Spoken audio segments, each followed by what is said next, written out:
Guerra Mundial Z, un relato oral de la guerra zombie. Max Brooks. Advertencias. Belén, Palestina. Con su aspecto duro y sus modales pulidos, Saladin Kader podría ser una estrella de cine. Es amigable pero nunca exagerado, seguro de sí mismo pero no arrogante. Trabaja como profesor de planeación urbana en la Universidad Khalil Gibran, y, naturalmente, es el amor platónico de todas sus estudiantes. Nos sentamos bajo la estatua del personaje que da su nombre a la universidad. Como casi todo lo demás en una de las ciudades más pobladas de Medio Oriente, el bronce pulido de la figura brilla bajo el sol. Nací y me crié en Ciudad de Kuwait. Mi familia era una de las pocas afortunadas que no fueron expulsadas después de 1991, cuando Arafat se alió con Saddam contra el resto del mundo. No éramos ricos, pero tampoco nos iba mal.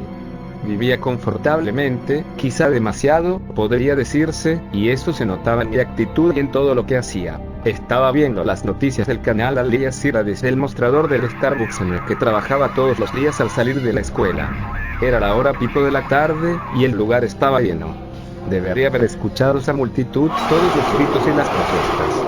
Estoy seguro de que el ruido allí era el mismo que se escuchaba en ese momento en el salón de la Asamblea General.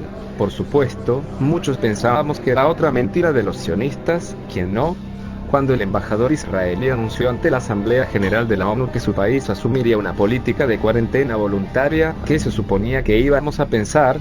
Se suponía que debía creer en esa absurda historia de que la rabia africana era en realidad algún nuevo tipo de virus que convertía a los muertos en caníbales sedientos de sangre.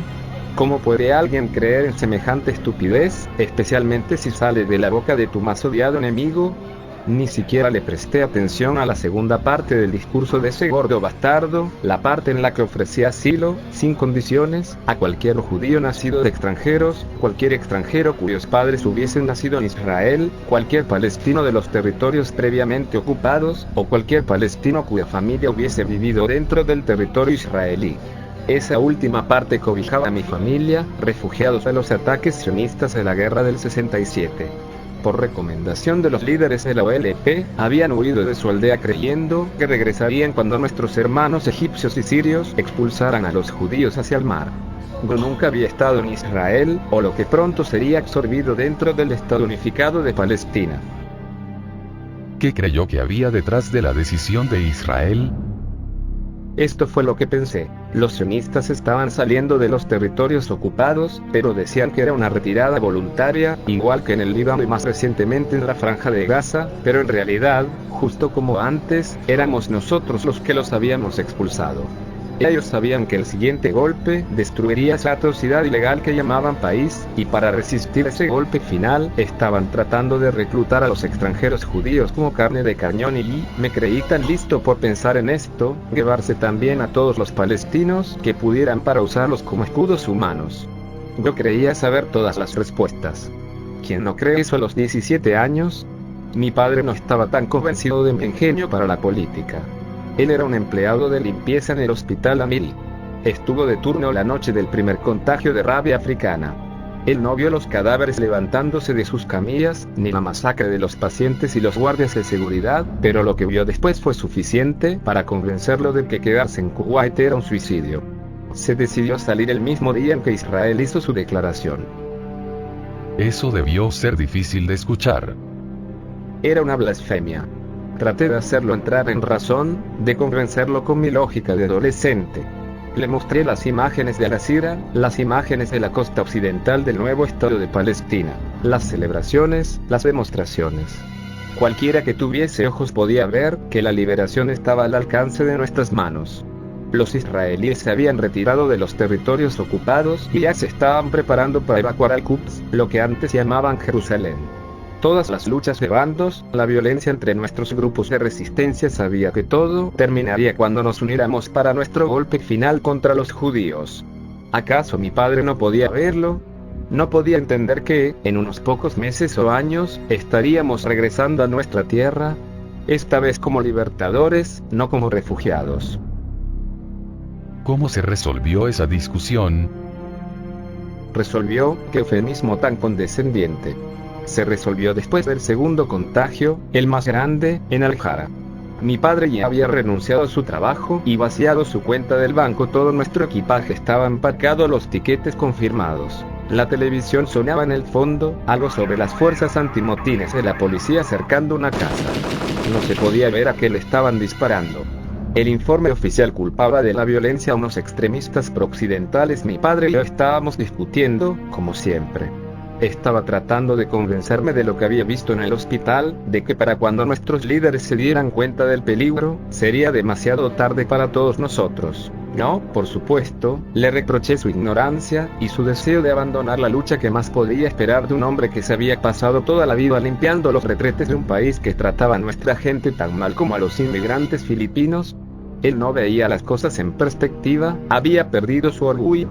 Los sionistas le ofrecían promesas vacías de una vida mejor, y él estaba lanzándose tras ellas como un perro tras las sobras. Mi padre trató, con toda la paciencia que pudo reunir, de hacerme ver que él no sentía más amor por Israel que cualquiera de los mártires de Al-Aqsa, pero que parecía ser el único país que se estaba preparando para la catástrofe que se avecinaba, y el único que estaba dispuesto a recibir a nuestra familia. Me reí en su cara. Luego solté la bomba. Le dije que había entrado al sitio web de los hijos de Yassin y que ya estaba esperando el email del agente de reclutamiento que operaba en Ciudad de Kuwait. Le dije a mi padre que podía largarse y trabajar como una puta en Gehut si eso era lo que quería, pero que la próxima vez que nos subiéramos, sería cuando yo lo rescatase de un campo de prisioneros. Me sentí muy orgulloso de mis palabras y pensé que me había escuchado como a un héroe. Lo miré a los ojos, me levanté de la mesa e hice mi última declaración. Los seres peores, para Alá, son los que, habiendo sido infieles en el pasado, se obstinan en su incredulidad. La mesa del comedor quedó en silencio. Mi madre clavó sus ojos en el piso y mis hermanas se miraron entre sí. Lo único que se escuchaba era la televisión, las palabras desesperadas del reportero en vivo, diciéndole a todo el mundo que conservara la calma. Mi padre no era un hombre grande.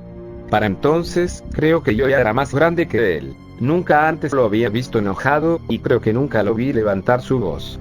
Pero vi algo en sus ojos, algo que no pude reconocer, y de pronto lo tuve sobre mí, un torbellino de rayos que me arrojó contra la pared y me golpeó tan fuerte que mi oído izquierdo quedó silbando. Vas a ir. Gritó mientras me agarraba por los hombros y me golpeaba una y otra vez contra la pared de aglomerado. Yo soy tu padre. Me obedecerás. Su siguiente golpe nubló toda mi visión. Te irás con toda tu familia, o no saldrás vivo de este cuarto. Más gritos, agarres, golpes y empujones. No entendía de dónde había salido ese hombre, ese león que había reemplazado a mi dócil y frágil excusa de padre. Un león que protegía a sus cachorros. Él sabía que el miedo era la única arma que le quedaba para salvar mi vida, y si yo no le temía la plaga, maldita sea, iba a temerle a él. Y funcionó. Se ríe. Valiente mártir que resulté, creo que estuve llorando todo el camino hasta el Cairo. Cairo. No había vuelos directos desde Israel hasta Kuwait, ni siquiera desde Egipto, desde que la Liga Árabe impuso sus restricciones de viaje. Teníamos que volar desde Kuwait hasta el Cairo, y luego tomar un autobús a través del desierto de Sinaí hasta el cruce de Taba. Cuando nos acercábamos a la frontera, vi la pared por primera vez. Todavía no estaba terminada, eran solo unas barras de acero levantándose desde unos cimientos de concreto. No había oído sobre el infame cerco de seguridad, ¿qué ciudadano del mundo árabe no lo había oído? Pero siempre había pensado que solo rodeaba la costa occidental y la franja de Gaza. Allí afuera, en medio de aquel desierto, eso solo confirmaba mi teoría de que los israelíes estaban preparándose para un ataque a lo largo de toda su frontera. Muy bien, pensé. Los egipcios por fin volvieron a descubrir dónde están sus pelotas. En Taba, nos bajaron del autobús y nos ordenaron que camináramos, en fila, junto a unas jaulas que encerraban unos perros muy grandes y de aspecto feroz. Pasamos uno por uno. Un guardia fronterizo, un africano negro y flaco, yo no sabía que había negros judíos, nos hacía señas con la mano. Esperen ahí. Dijo en un árabe casi irreconocible. Luego, Usted cuenta. el hombre frente a mí en la fila era viejo. Tenía una larga barba blanca y se apoyaba en un bastón. Cuando pasó junto a los perros, estos enloquecieron, aullando y ladrando, tratando de morder y embestir las paredes de sus jaulas. Instantáneamente, dos tipos grandes en ropas de civil se pusieron al lado del viejo, diciéndole algo al oído y llevándoselo lejos. Pude ver que el viejo estaba herido. Su disfraz estaba rasgada a la altura de la cadera, con una mancha marrón de sangre. Con toda seguridad, esos hombres no eran médicos, y la camioneta negra y sin distintivos a la que lo llevaron no era ninguna ambulancia. Malditos, pensé mientras los familiares del anciano lo reclamaban llorando. Están descartando a los que son muy viejos o enfermos como para serles útiles. Luego fue nuestro turno de pasar por el camino de los perros. No me ladraron a mí, ni al resto de mi familia. Creo que uno de ellos sacudió la cola cuando mi hermana le extendió la mano. Sin embargo, el hombre que pasó después de nosotros, otra vez los ladridos y aullidos, y otra vez los tipos de civil. Volté para mirarlo, y me sorprendí al ver un hombre blanco, americano quizá, o canadiense no, tenía que ser americano, su inglés era muy ruidoso. Vamos, estoy bien. Gritó, mientras forcejeaba. Vamos hombre, ¿qué pasa? Iba bien vestido, de traje y corbata, y una maleta que le hacía juego, la cual fue arrojada a un lado cuando comenzó a luchar con los israelíes. Vamos hombre, no te metas conmigo. Soy uno de ustedes. Vamos. Se le rompieron los botones de la camisa, revelando un vendaje cubierto de sangre alrededor de su vientre. Seguía gritando y pateando cuando lo metieron detrás de la camioneta. No lo entendía. ¿Por qué esas personas? Era claro que no se trataba de ser árabe, y ni siquiera era por estar herido. Vi a varios refugiados con heridas graves que pasaron tranquilamente sin ser molestados por los guardias. Los escoltaron hasta unas ambulancias de verdad, no las camionetas negras. Sabía que tenía algo que ver con los perros. Estaba detectando infecciones de rabia. Esto era lo que tenía más sentido, y eso siguió siendo mi teoría durante el cautiverio en las afueras de Yeroham. El campamento de reubicación. Reubicación y cuarentena. En esos días, no lo veía solo como una prisión. Era exactamente lo que me había imaginado que nos pasaría. Las tiendas, el hacinamiento, los guardias, el alambre de púas, y el ardiente y mortal sol del desierto de Negev. Nos sentíamos como prisioneros, éramos prisioneros, y aunque nunca tuve el coraje de decirle a mi padre te lo dije, él podía leerlo claramente en mi expresión de amargura. Lo que nunca me imaginé fueron todos esos chequeos médicos, todos los días, y por todo un ejército de personal médico. Sangre, piel, pelo, saliva, incluso orina, y ese será agotador, humillante. Lo único que lo hizo soportable, y probablemente lo que evitó un motín general entre los musulmanes detenidos, fue que casi todos los médicos y enfermeras que realizaban los exámenes eran también palestinos. Los exámenes de mi madre y mis hermanas los realizó una mujer, una americana de un lugar llamado Jersey City. El hombre que nos examinó era de Jabalía, en Gaza, y él mismo había estado allí detenido solo unos meses antes. Todo el tiempo nos decía: tomaron la decisión correcta al venir aquí, ya lo verán. Ya sé que es difícil, pero verán que era la única salida. Nos dijo que todo era verdad, todo lo que los israelíes habían dicho.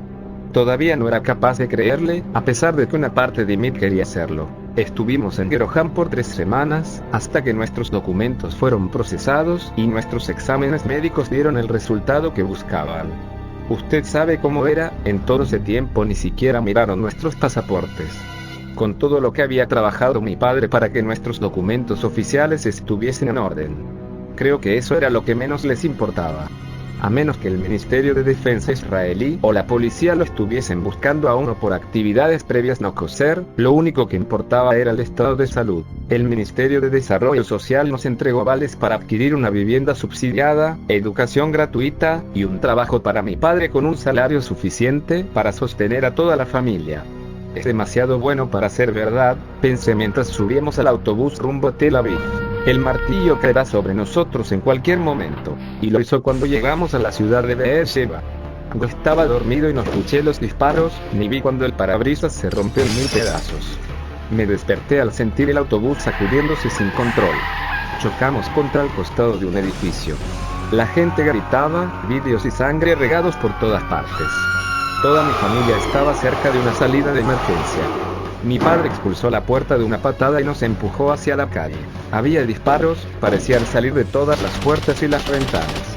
Pude ver que eran soldados contra civiles, estos últimos con armas y bombas hechizas. Al fin, pensé, Mi corazón quería saltar de mi pecho. Ha comenzado la liberación. Antes de que pudiese hacer algo, antes de poder unirme a mis compatriotas en batalla, alguien me agarró por la camiseta y me empujó a través de la puerta de un Starbucks. Fui arrojado al piso, a un lado de mis familiares. Mis hermanas lloraban mientras mi madre trataba de cubrirlas con su propio cuerpo. Mi padre tenía una herida de bala en un hombro. Un soldado del ejército israelí me empujó contra el suelo, manteniendo mi cabeza alejada de la ventana. Me hervía la sangre. Comencé a buscar cualquier cosa que pudiese ser usada como arma, quizás hasta un trozo de vidrio, para clavárselo en el cuello a ese maldito Yehú. De repente, una de las puertas traseras del Starbucks se abrió. El soldado volteó hacia ella y comenzó a disparar. Un cuerpo ensangrentado cayó al suelo justo frente a nuestros ojos, y una granada salió rodando de su temblorosa mano. El soldado agarró la bomba y trató de arrojarla a la calle. Explotó en el aire. Su cuerpo nos protegió de la explosión. Cayó sobre el cuerpo de mi compatriota árabe asesinado. Excepto que no era un árabe. Cuando mis lágrimas se secaron, vi que en la cabeza traía un espayote y una yarmulka, y un tzitzit ensangrentado colgaba al lado de sus pantalones desgarrados. Aquel hombre era un judío, los rebeldes armados en las calles eran judíos.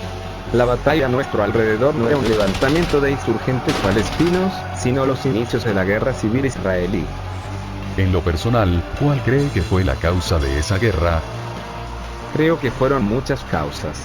Sé que la repatriación de los palestinos no fue una decisión popular, ni la retirada de las orillas occidentales. Estoy seguro que el plan estratégico de reubicación de poblaciones debió enojar a una buena parte de su gente. Un montón de israelíes tuvieron que ver cómo demolían sus casas para darle espacio a esos complejos residenciales fortificados y autosuficientes. Lo de Al-Quds esa fue la última gota.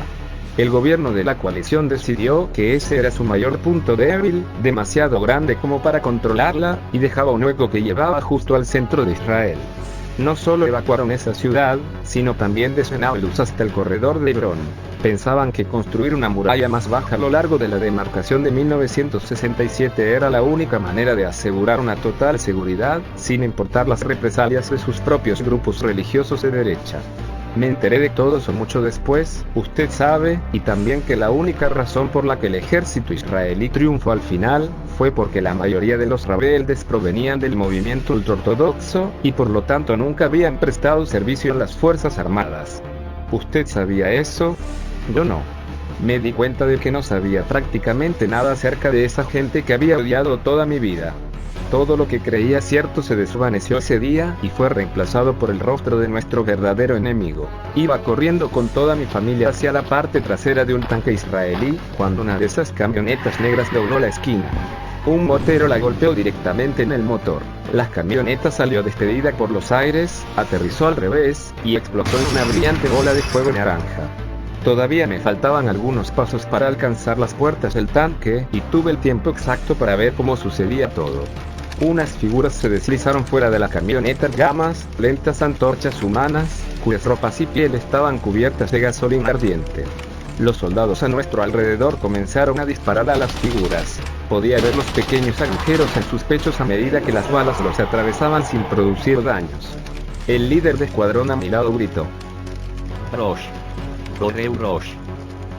Y los soldados ajustaron sus visores. Las cabezas de las criaturas estallaron. La gasolina terminó de consumirse cuando cayeron al suelo, solo unos cadáveres carbonizados y sin cabeza. De pronto entendí lo que mi padre había estado tratando de advertirme, lo que los israelíes habían estado tratando de advertirle al resto del mundo. Lo que no pude entender fue por qué el resto del mundo no quiso escucharlos.